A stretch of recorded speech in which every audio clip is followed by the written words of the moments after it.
Ilia Mathieu, vous avez fait l'introduction du livre Lyon en lutte dans les années 68, un livre qui vient d'être présenté ce soir dans le Grand Amphi de l'Université Lyon 2. Qu'est-ce qui a un petit peu conduit à ce livre-là ?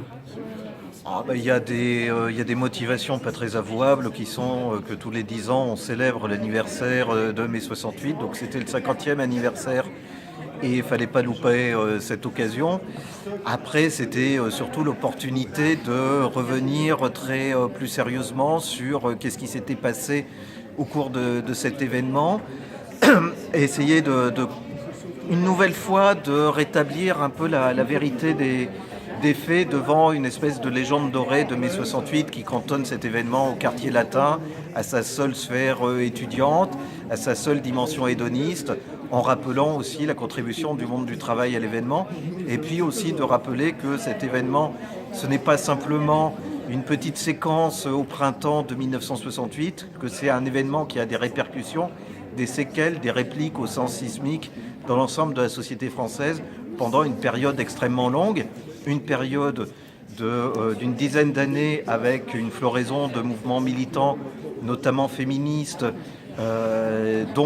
qui sont ces mouvements les héritiers directs de 68, mais également des répercussions dans l'existence même des personnes qui ont vécu et qui ont fait l'événement et qui, 50 ans après, sont,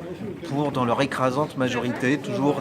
très sensibles aux questions politiques, sensibles aux inégalités, aux injustices et qui n'ont jamais rien renié de leurs idéaux de jeunesse. Alors c'est un travail pluridisciplinaire. On trouve des sociologues, des historiens, des politistes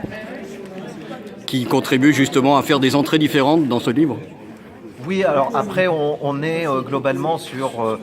moi je suis, je sais pas, faudrait demander à mes collègues, mais moi je suis convaincu de l'unité des sciences sociales, c'est-à-dire qu'on a des nuances d'éclairage, mais on a tous fait un travail d'archives, on a tous réalisé des entretiens, on s'est tous basés sur un même matériau avec des cadres d'analyse parfois un petit peu différents, mais je pense qu'il y a une cohérence d'ensemble de l'ouvrage et une vraie volonté de mettre les sciences sociales à contribution pour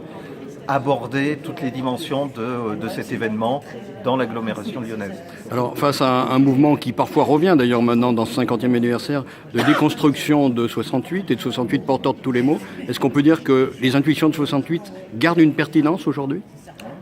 Certainement, c'est-à-dire qu'on voit, ne serait-ce que les récents développements de la contestation féministe sur le harcèlement, sur les violences, ce sont des choses qui ont émergé dans les années 70 grâce à la dynamique de mai 68, grâce à cette expérience de l'émancipation et de la remise en cause des hiérarchies, des dominations qui paraissaient aller de soi. Et sans cet événement, on n'aurait pas aujourd'hui toujours une actualité des luttes contre les formes de domination et pour une émancipation générale.